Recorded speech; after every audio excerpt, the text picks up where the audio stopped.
Hello, Pajama Bears.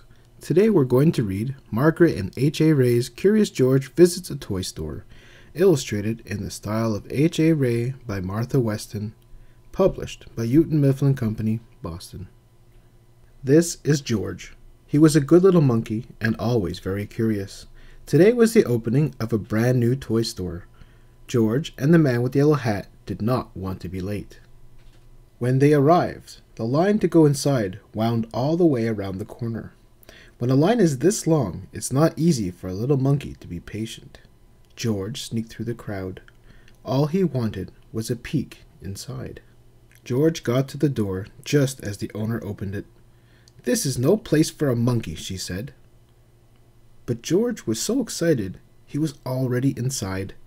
Balls, dolls, bicycles, and games filled the shelves. There were so many toys. George didn't even know how some of them worked. And how about these hoops? What did they do? George was curious. He climbed up to pull one out of the pile. It wouldn't move. George pulled harder.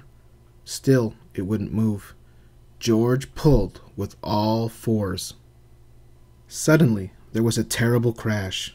Red, blue, green, and yellow hoops bounced up and down and everywhere. "Look!" exclaimed the boy, bouncing up and down himself. "Why, I haven't seen one of these in years," said the boy's grandmother. She put a hoop around her waist and gave it a spin. George tried the hula hoop too. Then George pretended to be a wheel. He rolled and rolled and... Oops! He rolled right into the owner. The owner shook her head. "I knew you were trouble," she said.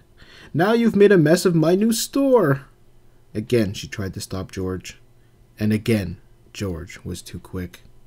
In only a second he was around the corner and on the highest shelf.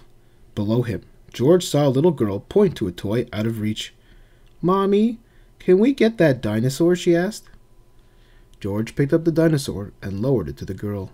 She was delighted. So was the small boy next to her. "Could you get that ball for me, please?" he asked George. George reached up, grabbed the ball, and bounced it to the boy. "May I have that puppet way over there?" asked another girl. How lucky that George was a monkey. He swung off the shelf, hung onto a light, picked up the puppet, and put it right into her hands. "What a show!" shouted a boy. The children held up their new toys and cheered. What a commotion! Immediately the owner came running, and then came the man with the yellow hat. "I think we've had enough monkey business for one day," the owner frowned. Just then, a girl got in the long line to pay.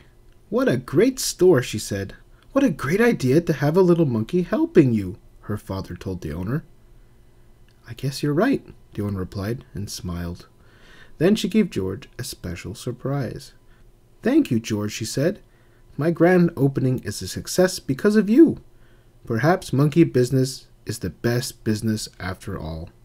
The end.